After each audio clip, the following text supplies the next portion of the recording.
When the lights went out in America's forgotten valleys, they didn't just shut down factories, they extinguished entire lives. The hum of machines that once fed generations faded into silence, replaced by the hiss of polluted rivers and the creak of rusting steel. Along the Monongahela, the Ohio, and the Tennessee, water once clear enough to drink now runs thick with the grey sheen of chemical runoff. Abandoned brick mills stand like tombstones of a vanished promise. The air carries the ghost of iron and sweat, the memory of paychecks that once put food on tables now stained by corporate neglect. Across these industrial graveyards, tech giants rise elsewhere, in glass towers far away, celebrating green innovation, while the land that built the old America lies poisoned and jobless. A man named Robert still lives by the river. His father worked 30 years in the mill. They turned off the lights, he says, but nobody cleaned up the mess. The machines are gone. The guilt remains. After World War II, America's industrial heartland was the engine of the world. Steel from Pittsburgh, cars from Detroit, textiles from the Carolinas, factories that roared day and night built the middle class. But as the 21st century dawned, that world was quietly dismantled. Tech took over. The economy shifted from smoke to silicon, from rivers to data streams. The new wealth didn't come from the ground or assembly lines, it came from code. In Silicon Valley, fortunes multiplied overnight. Venture capital poured in, startups went public, and the gospel of disruption rewrote the American dream. Yet while the digital economy promised to connect everyone, it disconnected millions. Entire towns in Ohio, Pennsylvania, and West Virginia were left behind, their jobs outsourced, their rivers poisoned, their young forced to migrate to urban tech hubs. Corporate giants spoke of innovation and sustainability, but the reality of production was outsourced overseas, to places where labor was cheaper, unions weaker, and environmental laws barely enforced. The clean, minimalist design of every device hid the dirt of its making: sweatshops, polluted water, exhausted workers. In the shadow of progress, the valleys went silent. Not by accident, but by design. In 2010, Apple's supplier Foxconn made global headlines when a string of young workers leapt from factory roofs in Shenzhen. Behind the polished iPhones and glowing logos was a brutal rhythm: 12-hour shifts, 6 days a week, crowded dormitories stacked like honeycombs, and paychecks so small that despair became routine. Apple promised reforms, audits, and zero tolerance. But the same story repeated across other suppliers hidden behind NDAs and subcontractors. Meanwhile, Amazon's warehouses in the US became temples of efficiency and pain. Workers sprinted across endless aisles, tracked by scanners that punished even a pause for breath. When OSHA investigated, it found injury rates nearly double the industry average. In 2024, California fined Amazon millions for illegal quotas, proof that the human body couldn't compete with the machine it served. From China's assembly lines to America's fulfillment centers, the pattern was identical: efficiency first, humanity second.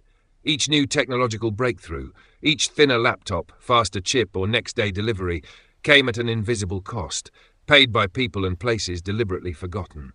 The world applauded innovation, but beneath the applause, something was rotting.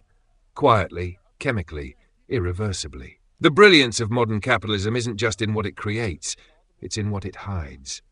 Big tech perfected a system of invisible hands, where every fingerprint of guilt was wiped clean through layers of subcontractors. Apple doesn't own Foxconn. Amazon doesn't run the factories that make its devices. Google doesn't manage the cobalt mines that power its servers. But each depends on them. The strategy is surgical. Outsource the dirtiest labor, offshore the environmental risk, and retain only the clean image. Supply chains are split across continents, ownership blurred by shell corporations and third-party logistics.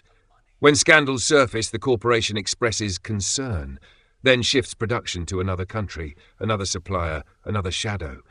It's called plausible deniability. Legally clean, morally filthy.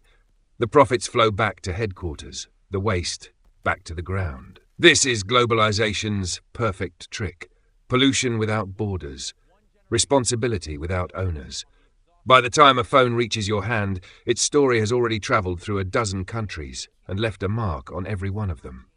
In the coastal province of Guangdong, children play beside rivers the color of ink. Tests reveal lead and mercury levels hundreds of times above safe limits.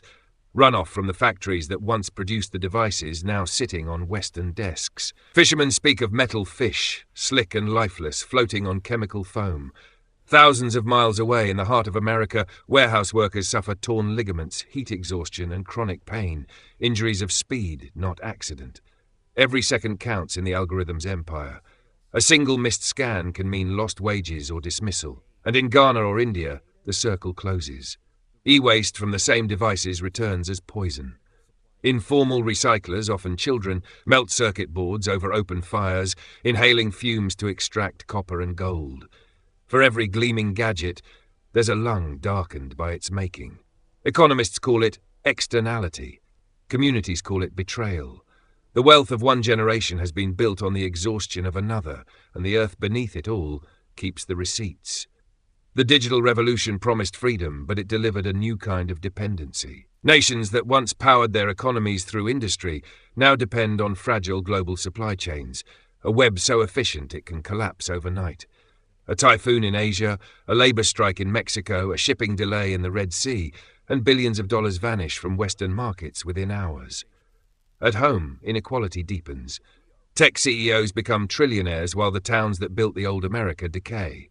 The social contract, work hard, live decently, has dissolved into code, automation, and outsourced accountability.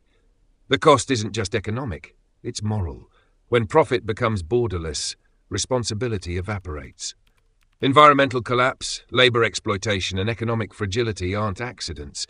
They're design features of the system that fuels our screens, and the longer we stare into them, the less we see the damage behind the glass. History's greatest revolutions always carried a price. The steam engine blackened skies, the assembly line crushed individuality. But the digital revolution hides its smoke. It pollutes quietly, through silence, invisibility, and indifference. We celebrate innovation yet outsource its pain. We recycle slogans, not waste. We upgrade devices faster than we upgrade ethics. And every year as profits climb, the gap between the promise of technology and its human cost widens. But accountability is not impossible, only inconvenient. Governments can enforce transparency across supply chains.